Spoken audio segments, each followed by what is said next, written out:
ਸਤਿ ਸ਼੍ਰੀ ਅਕਾਲ। ਚੰਡੀਗੜ੍ਹ ਦੇ ਵਿੱਚ ਵੱਡਾ ਬਿਜਲੀ ਸੰਕਟ ਮੰਡਰਾਉਂਦਾ ਨਜ਼ਰ ਆ ਰਿਹਾ ਹੈ ਤੇ ਬਲੈਕਆਊਟ ਦੀ ਤਿਆਰੀ ਹੈ ਜਿਹੜੀ ਕਹੀ ਹੈ ਤਾਂ ਮੁਲਾਜ਼ਮਾਂ ਦੇ ਵੱਲੋਂ ਕਰ ਲਈ ਗਈ ਹੈ। ਮੁਲਾਜ਼ਮਾਂ ਦੇ ਵੱਲੋਂ ਕਿਉਂ ਕਰਕੇ ਕਿਉਂਕਿ ਹੋਰ ਕੋਈ ਸਮੱਸਿਆ ਨਹੀਂ, ਬਲਕਿ ਮੁਲਾਜ਼ਮਾਂ ਨੇ ਕੁਝ ਦਿਨ ਪਹਿਲਾਂ ਕਾਲ ਦਿੱਤੀ ਸੀ ਕਿ ਜਿਸ ਤਰ੍ਹਾਂ ਦੇ ਨਾਲ ਨਿੱਜੀਕਰਨ ਕੀਤਾ ਜਾ ਰਿਹਾ ਉਹਦੇ ਵਿਰੋਧ ਦੇ ਵਿੱਚ ਅਸੀਂ ਲਗਾਤਾਰ ਪ੍ਰੋਟੈਸਟ ਕਰਾਂਗੇ ਤੇ ਜਦੋਂ ਵੀ ਕੋਈ ਜਾਨੀ ਕਿ 3 ਦਿਨ ਦੇ ਵਾਸਤੇ ਕਾਲ ਦਿੱਤੀ ਸੀ ਤਾਂ ਉਹਨਾਂ 3 ਦਿਨਾਂ ਦੇ ਵਿੱਚ ਕਿਤੇ ਵੀ ਬਿਜਲੀ ਖਰਾਬ ਹੁੰਦੀ ਹੈ ਤਾਂ ਅਸੀਂ ਠੀਕ ਨਹੀਂ ਕਰਾਂਗੇ। ਤਾਂ ਹੁਣ ਇਹਦਾ ਅਸਰ ਦਿਖਣ ਲੱਗਿਆ। ਚੰਡੀਗੜ੍ਹ ਦੇ ਬਹੁਤ ਸਾਰੇ ਹਿੱਸੇ ਨੇ ਜਿਨ੍ਹਾਂ ਦੇ ਵਿੱਚ ਬਿਜਲੀ ਨਹੀਂ ਤੇ ਦੂਜੇ ਪਾਸੇ ਪ੍ਰੋਟੈਸਟ ਵੀ ਸ਼ੁਰੂ ਹੋ ਗਏ ਨੇ। ਤੁਹਾਨੂੰ ਦੱਸਦਾ ਨੇ ਕਿ ਪਹਿਲਾਂ ਮੁੱਢਲੇ ਤੌਰ ਤੇ ਜਿਹੜੇ ਖੇਤਰ ਬੰਦ ਹੋ ਚੁੱਕੇ ਨੇ ਬਿਜਲੀ ਕੰਨੀਓ, ਸੈਕਟਰ 22A 35A 43 ਮੌਲੀ ਜਾਗਰਾ ਵਿਕਾਸ ਨਗਰ ਮੌਲੀ ਪਿੰਡ 44 sector 45C 45 42B 52 53 56 41A 63 50 Kishangarh 28D 37 38 38 West 27 ਅਤੇ ਮਨੀ ਮਾਜਰਾ ਦੇ ਕਈ ਹਿੱਸੇ। ਤਾਂ ਇਸੇ ਤਰ੍ਹਾਂ ਦੇ ਨਾਲ ਇਹ ਜਿਹੜੀ ਤੁਹਾਨੂੰ ਮੈਂ ਲਿਸਟ ਪੜ੍ਹਾਈ ਹੈ ਤਾਂ ਇਸ ਲਿਸਟ ਦੇ ਨਾਲ ਹੋਰ ਵੀ ਜੇ ਦੇਖਿਆ ਜਾਵੇ ਥਾਵਾਂ 'ਤੇ ਬਿਜਲੀ ਬੰਦ ਹੋਣੀ ਸ਼ੁਰੂ ਹੋ ਚੁੱਕੀ ਹੈ ਤੇ ਇੱਕ ਵੱਡਾ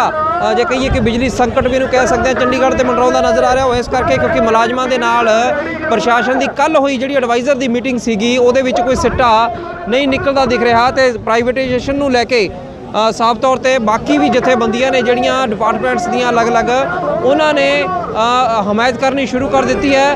ਬਲੈਕਆਊਟ ਦੀ ਤਿਆਰੀ ਸਾਫ਼ ਤੌਰ ਤੇ ਦਿਖ ਰਹੀ ਹੈ ਕਿ ਕਿਤੇ ਨਾ ਕਿਤੇ ਚੰਡੀਗੜ੍ਹ 'ਚ ਜਿਹੜਾ ਬਿਜਲੀ ਸੰਕਟ ਲੋਕਾਂ ਲਈ ਵੱਡੀ ਪਰੇਸ਼ਾਨੀ ਖੜੀ ਹੁੰਦੀ ਦਿਖ ਰਹੀ ਹੈ। ਪ੍ਰਸ਼ਾਸਨ ਵਾਸਤੇ ਕਹਿ ਸਕਦੇ ਹਾਂ ਕਿਤੇ ਨਾ ਕਿਤੇ ਵੱਡੀ ਚਿੰਤਾ ਖੜੀ ਹੁੰਦੀ ਹੋਈ ਦਿਖਾਈ ਦੇ ਰਹੀ ਹੈਗੀ। ਕੁਝ ਦਿਨ ਪਹਿਲਾਂ ਜਿਹੜੀ ਚੀਜ਼ ਦੇਖਣ ਨੂੰ ਮਿਲੀ ਸੀ ਤਾਂ ਉਹਦੇ ਤੇ ਹੁਣ ਅਮਲ ਹੁੰਦਾ ਦਿਖਾਈ ਦੇ ਰਿਹਾ ਹੈ। ਬਿਜਲੀ ਮੁਲਾਜ਼ਮ ਸਾਡੇ ਨਾਲ ਗੱਲ ਕਰ ਲੈਂਦੇ ਆ। ਲੱਗਦਾ ਵੀ ਬਲੈਕਆਊਟ ਦੀ ਤਿਆਰੀ ਹੋ ਗਈ ਹੈ, ਕਿਤੇ ਨਾ ਕਿਤੇ ਕਈ ਖੇਤਰ ਬੰਦ ਹੋ ਗਏ ਨੇ ਚੰਡੀਗੜ੍ਹ ਦੇ ਤੇ ਬਿਜਲੀ ਠੀਕ ਨਹੀਂ ਹੋ ਰਹੀ ਹੈਗੀ। ਵੱਡੀ ਗਿਣਤੀ ਹੈ ਜਿੱਥੇ ਬੰਦ ਹੋਇਆ।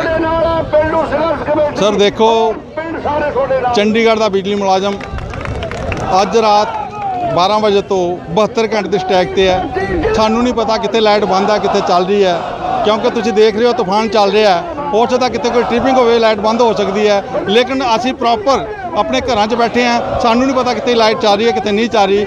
ਅਸੀਂ ਆਪਣੇ ਹੱਕਾਂ ਦੇ ਲਈ, ਕਿਉਂਕਿ ਬਿਜਲੀ ਮਹਿਕਮਾ ਪ੍ਰਾਈਵੇਟ ਕੀਤਾ ਜਾ ਰਿਹਾ ਹੈ, ਇਹਦੇ ਖਿਲਾਫ ਮੁਲਾਜ਼ਮ ਸੰਘਰਸ਼ ਦੇ ਮੈਦਾਨ ਵਿੱਚ ਹੈ ਔਰ 72 ਘੰਟੇ ਦੀ ਸਟ੍ਰਾਈਕ ਤੇ ਹੈ। ਇਸ ਕਰਕੇ ਸਾਨੂੰ ਨਹੀਂ ਪਤਾ ਦਫ਼ਤਰਾਂ 'ਚ ਕੀ ਹੋ ਰਿਹਾ ਕੀ ਨਹੀਂ ਹੋ ਰਿਹਾ। ਨਹੀਂ ਜਾਓਗੇ, ਕੋਈ ਕਿਤੋਂ ਮਰਜ਼ੀ ਕਾਲ ਆਈ ਜਾਵੇ ਠੀਕ ਕਰਨ, ਤੁਸੀਂ ਜਾਣੋਗੇ ਨਹੀਂ? ਅਸੀਂ ਬਿਲਕੁਲ ਨਹੀਂ ਜਾਣਾਂਗੇ ਕਿਉਂਕਿ ਸਟ੍ਰਾਈਕ ਦਾ ਪ੍ਰੋਪਰ ਨੋਟਿਸ ਹੈ। ਉਹ ਮੁਲਾਜ਼ਮਾਂ ਪਰ ਸਟ੍ਰਾਈਕ ਤੇ ਬੈਠੇ ਹੈ ਕਿਉਂਕਿ ਜਿਹੜਾ ਮਹਿਕਮਾ ਬਿਜਲੀ ਮੁਲਾਜ਼ਮਾਂ ਨੇ ਆਪਣਾ ਦਿਨ ਰਾਤ ਇੱਕ ਕਰਕੇ ਬਣਾਇਆ ਸੀਗਾ, ਅੱਜ ਉਹ ਗੈਰ ਕਾਨੂੰਨੀ ਤਰੀਕੇ ਦੇ ਨਾਲ ਪ੍ਰਾਈਵੇਟ ਪਲੇਅਰ ਨੂੰ ਸੌਂਪ ਦਿੱਤਾ ਜਾ ਰਿਹਾ ਹੈ। ਇਸ ਕਰਕੇ ਮੁਲਾਜ਼ਮ ਉਹਦੇ ਖਿਲਾਫ ਸੰਘਰਸ਼ ਵਿੱਚ ਹੈ। ਇੱਕ ਚੀਜ਼ ਇਹ ਦੱਸੋ ਕਿ ਕੱਲ ਮੀਟਿੰਗ ਹੋਈ ਸੀ ਤੁਹਾਡੀ, ਕੋਈ ਸਿੱਟਾ ਨਹੀਂ ਨਿਕਲਿਆ ਉਹਦੇ ਵਿੱਚ? ਬਿਲਕੁਲ, ਅਸੀਂ ਜਦੋਂ ਕਿਉਂਕਿ ਪਹਿਲੀ ਵਾਰ ਚੰਡੀਗੜ੍ਹ ਦੇ ਮਾਨਯੋਗ ਐਡਵਾਈਜ਼ਰ ਸਾਹਿਬ ਨੇ ਸਾਡੀ ਮੀਟਿੰਗ ਲਈ ਸੀ। ਪਿਛਲੇ 2 ਸਾਲ ਤੋਂ ਅਸੀਂ ਸੈਂਕੜਿਆਂ ਬੱਧੀ ਮੈਮੋਰੈਂਡਮ ਦੇ ਦਿੱਤੇ, ਕਦੇ ਕੋਈ ਮੀਟਿੰਗ ਨਹੀਂ ਬੁਲਾਈ ਗਈ, ਕਦੇ ਨੈਗੋਸ਼ੀਏਸ਼ਨ ਦੀ ਟੇਬਲ ਤੇ ਨਹੀਂ ਆਏ। ਕੱਲ ਜਦੋਂ ਅਸੀਂ ਗੱਲਬਾਤ ਕੀਤੀ ਉਹ ਸਾਡੇ ਨਾਲ ਸਹਿਮਤ ਹੋਏ ਕਿ ਤੁਹਾਡੀਆਂ ਗੱਲਾਂ ਬਿਲਕੁਲ ਜਾਇਜ਼ ਹੈ, ਲੇਕਿਨ ਉਹਨਾਂ ਦੇ ਹੱਥ ਬੱਧੇ ਹੋਏ ਆ ਕਿਉਂਕਿ ਫੈਸਲਾ ਕੇਂਦਰ ਸਰਕਾਰ ਦਾ ਹੈ। ਅਸੀਂ ਕੇਂਦਰ ਸਰਕਾਰ ਨੂੰ ਅਪੀਲ ਕਰਨਾ ਚਾਹੁੰਦੇ ਹਾਂ ਕਿ ਸਾਡੇ ਨਾਲ ਭੇਦਭਾਵ ਨਾ ਕੀਤਾ ਜਾਵੇ। ਜਿੱਥੇ ਬਾਕੀ ਡਿਊਟੀਆਂ ਵਿੱਚ ਪ੍ਰੋਸੈਸ ਰੋਕਿਆ, ਚਾਹੇ ਉਹ JNK ਹੋਵੇ, ਚਾਹੇ ਉਹ ਪਾਂਡੀਚੇਰੀ ਹੋਵੇ, ਚਾਹੇ ਦਿਓ ਦਮਨ ਹੋਵੇ, ਜਿੱਥੇ ਕਿ 100% ਪ੍ਰਾਈਵੇਟ ਨਹੀਂ ਸੀ ਕੀਤਾ ਜਾ ਰਿਹਾ, 51-49 ਦਾ ਉੱਥੇ ਪਰਸੈਂਟੇਜ ਕੀਤੀ ਜਾ ਰਹੀ ਹੈ। ਲੇਕਿਨ ਚੰਡੀਗੜ੍ਹ ਨੂੰ 100% ਜਿਹੜਾ ਕਿ ਗਵਰਨਮੈਂਟ ਡਿਪਾਰਟਮੈਂਟ ਹੈ, ਜਿਹਨੂੰ ਵੇਚਿਆ ਨਹੀਂ ਜਾ ਸਕਦਾ ਪ੍ਰਾਈਵੇਟ ਸਿੱਧਾ, ਉਹਨੂੰ ਪ੍ਰਾਈਵੇਟ ਕਰਨ ਤੇ ਤੁਲਿਓ। ਔਰ ਅੱਜ ਇਹਨਾਂ ਨੇ ਟੈਂਡਰ ਦੀ ਕਿਉਂਕਿ ਕੈਬਨਿਟ ਤੋਂ ਅਪਰੂਵਲ ਲੈ ਲਈ ਸੀ 871 ਕਰੋੜ ਦੇ ਵਿੱਚ, ਅੱਜ ਉਹ ਟੈਂਡਰ ਅਲਾਟ ਕਰਨਾ ਚਾਹ ਰਹੇ ਹੈ। ਇਸ ਕਰਕੇ ਮੁਲਾਜ਼ਮ ਦੇ ਵਿੱਚ ਰੋਸ ਹੈ ਔਰ ਆਪਣੇ ਹੱਕਾਂ ਦੀ ਖਾਤਰ ਹੜਤਾਲ ਤੇ। ਠੀਕ ਹੈ ਜੀ, ਬਿਲਕੁਲ ਕਹਿ ਸਕਦੇ ਆ ਕਿ ਤੁਸੀਂ ਦੇਖੋ ਕਿ ਅੱਗੇ ਬਲੈਕਆਊਟ ਦੀ ਤਿਆਰੀ ਹੁੰਦੀ ਦਿਖ ਰਹੀ ਹੈ। ਕਹਿੰਦੇ ਅਸੀਂ ਨਹੀਂ ਜਾਂਦੇ ਠੀਕ ਕਰਨ ਵਾਸਤੇ ਤੇ ਇੱਧਰ ਤੁਸੀਂ ਦੇਖ ਲਓ ਕਿ ਲਗਾਤਾਰ ਪ੍ਰੋਟੈਸਟ ਚੱਲ ਰਿਹਾ।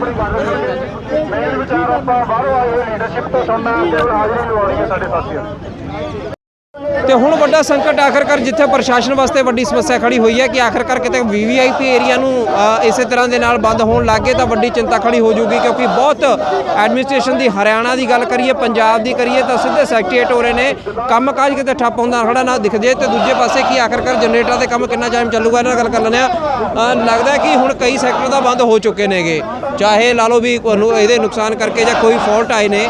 ਹੋ ਸਕਦਾ ਇਸ ਤੋਂ ਬਾਅਦ ਫਿਰ ਇਹ VIP ਖੇਤਰਾਂ ਕਰਨੀ ਨੂੰ ਵੀ ਬਦਲੇ, ਚਾਹੇ ਸੈਕਟਰੀਏਟ ਹੋਵੇ ਚਾਹੇ ਕੋਰਟ ਹਾਈ ਕੋਰਟ ਹੋਣ। ਬਿਲਕੁਲ ਬਦਲ ਰਹੇ ਜੀ ਅੱਗੇ, ਕਿਉਂਕਿ ਜਿਹੜਾ ਜ਼ਿਆਦਾ ਜ਼ਿੰਮੇਵਾਰੀ ਅੱਜ ਦੇ ਸੈਕਸ਼ਨ ਦੀ ਇਹ ਬਿਜਲੀ ਵਿਭਾਗ ਦੀ ਹੈ। ਅਸੀਂ ਇਹਨਾਂ ਦੇ ਸਮਰਥਨ ਦੇ ਵਿੱਚ CTO ਵੱਲੋਂ ਸਮਰਥਨ ਕਰਨ ਵਾਸਤੇ ਆਏ ਹਾਂ ਕਿਉਂਕਿ ਨਿੱਜੀਕਰਨ ਦੇ ਖਿਲਾਫ ਲੜਾਈ ਹੈ। ਸੀਟੀਯੂ ਵੀ ਜਿਹੜਾ ਨਿੱਜੀਕਰਨ ਦੇ ਖਿਲਾਫ ਆਪਣੀ ਲੜਾਈ ਲਗਾਤਾਰ ਲੜ ਰਿਹਾ ਹੈ, ਕਿਉਂਕਿ ਦੋਨੋਂ ਡਿਪਾਰਟਮੈਂਟ ਇਸ ਤਰ੍ਹਾਂ ਦੇ ਜਿਹਦੇ ਨਾਲ ਸਿੱਧਾ ਆਉਣ ਵਾਲੇ ਦਿਨਾਂ ਦੇ ਵਿੱਚ ਚੰਡੀਗੜ੍ਹ ਦੀ ਪਬਲਿਕ ਨੂੰ ਪਰੇਸ਼ਾਨੀਆਂ ਦਾ ਸਾਹਮਣਾ ਕਰਨਾ ਪਏਗਾ। ਜੇਕਰ ਅੱਜ ਕੁਝ ਸੈਕਟਰਾਂ ਦੇ ਵਿੱਚ ਲਾਈਟ ਬੰਦ ਹੋਈ ਹੈ, ਕੁਝ ਵੀਆਈਪੀ ਸੈਕਟਰਾਂ 'ਚ ਲਾਈਟ ਚੱਲ ਰਹੀ ਹੈ ਔਰ ਇਹ ਵਿਰੋਧ ਆ ਰਿਹਾ ਕਿ ਆਪਾਂ ਆਮ ਪਬਲਿਕ ਨੂੰ ਪਰੇਸ਼ਾਨ ਕਰ ਰਹੇ ਹਾਂ, ਅਸੀਂ ਪਰੇਸ਼ਾਨ ਨਹੀਂ ਕਰ ਰਹੇ, ਸਾਨੂੰ ਪ੍ਰਸ਼ਾਸਨ ਮਜਬੂਰ ਕਰ ਰਿਹਾ ਹੈ। ਆਉਣ ਵਾਲੇ ਦਿਨਾਂ 'ਚ ਜਿਹੜਾ ਸਾਡਾ ਖਦਸ਼ਾ ਹੈ ਉਹ ਅਸੀਂ ਇਸ ਹੜਤਾਲ ਦੇ ਰਾਹੀਂ ਪਬਲਿਕ ਨੂੰ ਦੱਸਣਾ ਚਾਹੁੰਦੇ ਹਾਂ ਤੁਹਾਡੇ ਨਾਲ ਕੀ ਕੁਝ ਇਹਨਾਂ ਪੂੰਜੀਪਤੀਆਂ ਨੇ ਕਰਨਾ ਹੈ। ਜਦੋਂ ਰੇਟ ਡਬਲ ਹੋ ਜਾਣਗੇ ਬਿਜਲੀ ਦੇ, ਕੀ ਉਦੋਂ ਪਬਲਿਕ ਨੂੰ ਪਰੇਸ਼ਾਨੀ ਨਹੀਂ ਹੋਏਗੀ?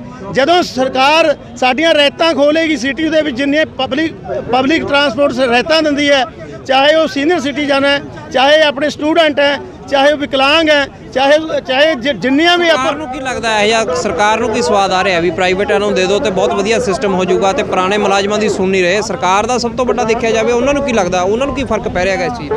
ਸਰਕਾਰ ਲੋਕਾਂ ਦੇ ਹਿੱਤਾਂ ਨੂੰ ਨਹੀਂ ਦੇਖ ਰਹੀ।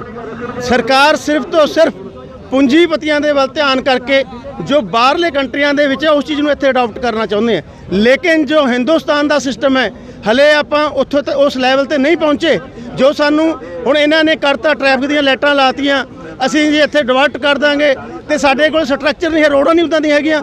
ਫਾਈਨ ਤਾਂ ਕਰਨੇ ਸਟਾਰਟ ਕਰਤੇ ਹੈ, 2-2000 ਰੁਪਇਆ ਫਾਈਨ ਕਰ ਰਹੇ ਹੈ, ਮਾਸਕ ਦਾ ਚਲਾਨ ਕਰ ਰਹੇ ਹੈ। ਆਪਾਂ ਨੇ ਆਪਣਾ ਯੈਲੋ ਲਾਈਨ ਦੇ ਵਿੱਚ ਗੱਡੀ ਲੈ ਕੇ ਜਾਣੀ ਹੈ, ਉਹਦੇ ਵਿੱਚ ਹੀ ਆਟੋ ਚਲਾਉਣਾ, ਜਿੰਨਾ ਕਮਰਸ਼ੀਅਲ ਗੱਡੀ ਹੈ ਆਪਾਂ ਯੈਲੋ ਲਾਈਨ ਚਲਾਵਾਂਗੇ। ਲੇਕਿਨ ਕੀ ਆਪਾਂ ਮੰਨਦੇ ਹਾਂ ਕਿ ਸਾਡੇ ਕੋਲ ਉੱਦਾਂ ਦਾ ਇਨਫਰਾਸਟ੍ਰਕਚਰ ਹੈਗਾ ਜਿਹੜਾ ਅਸੀਂ ਲਾਗੂ ਕਰ ਰਹੇ? ਜਦੋਂ ਸਾਡੇ ਕੋਲ ਚੀਜ਼ਾਂ ਹੀ ਨਹੀਂ ਹੈਗੀਆਂ ਤੇ ਤੁਸੀਂ ਇਹਨੂੰ ਲਾਗੂ ਕਿਉਂ ਕਰਦੇ ਹੋ? ਬਿਲਕੁਲ, ਇਹ ਹੁਣ ਬਹੁਤ ਹਾਸੀ ਹੋਣਾ ਜਾਂ ਹੋ ਜਾਂਦਾ ਜਦੋਂ ਪ੍ਰਸ਼ਾਸਨ ਜਾਂ ਕਹੀਏ ਸਰਕਾਰਾਂ, ਸੁਣਨ ਨੂੰ ਤਾਂ ਬੜਾ ਵਧੀਆ ਲੱਗਦਾ ਵੀ ਉਹ ਅਮਰੀਕਾ ਕੈਨੇਡਾ ਵਰਗਾ ਅਸੀਂ ਕਰ ਦਾਂਗੇ, ਪਰ ਮਿੱਤਰੋ ਜਦੋਂ ਤੱਕ ਸਿਸਟਮ ਹੀ ਹੈ ਨਹੀਂ ਤਾਂ ਆਖਰ ਉਹ ਹੋ ਕਿਵੇਂ ਜਾਊਗਾ? ਹਾਂ, ਚਲਾਨ ਜ਼ਰੂਰ ਠੋਕ ਸਕਦੇ ਆ, ਜੁਰਮਾਨੇ ਜ਼ਰੂਰ ਹੋ ਸਕਦੇ ਨੇ, ਪਰ ਸਿਸਟਮ ਨਹੀਂ। ਖੈਰ, ਗੱਲ ਹੁਣ ਬਿਜਲੀ ਦੀ ਕਿ ਆਖਰਕਾਰ ਹੁਣ ਸੇਕ ਵੀਆਈਪੀ ਖੇਤਰਾਂ ਨੂੰ ਕਹਿੰਦੇ ਲੱਗੂਗਾ, ਐਸੀ ਕੰਮ ਤੇ ਨਹੀਂ ਆਉਣਾ ਜਿਸ ਤਰ੍ਹਾਂ ਦੀ ਜੇ ਕਹੀਏ ਕਿ ਕਿਤੇ ਨਾ ਕਿਤੇ ਰੱਬ ਵੀ ਸ਼ਾਇਦ ਇਹਨਾਂ ਦੇ ਨਾਲ ਹੋ ਰਿਹਾ, ਕਿਉਂਕਿ ਹਨੇਰੀ ਚੱਲ ਰਹੀ ਆ, ਉਹਦੇ ਵਿੱਚ ਤਾਰਾਂ ਵੀ ਕਈ ਥਾਵੇਂ ਟੁੱਟ ਰਹੀਆਂ ਨੇ ਤੇ ਬਿਜਲੀ ਫਾਲਟ ਵੀ ਨੇ ਜਿਹੜੇ ਵੱਧ ਗਏ ਨੇ। ਖੈਰ, ਦੇਖਦੇ ਹਾਂ ਹੁਣ ਪ੍ਰਸ਼ਾਸਨ ਉਸ ਤੋਂ ਬਾਅਦ ਕੀ ਫੈਸਲਾ ਲੈਂਦਾ, ਪਰ ਜੇਕਰ ਤੁਹਾਡੇ ਘਰੇ ਬਿਜਲੀ ਗਈ ਹੈ ਤਾਂ ਸਮਝੋ ਦੁਬਾਰੇ ਆਉਣ ਵਾਲੀ ਨਹੀਂ, ਕਿਉਂਕਿ ਮੁਲਾਜ਼ਮ ਹੜਤਾਲ ਤੇ ਨੇ। Senior video journalist Kamal Nath, missing daily post Punjabi,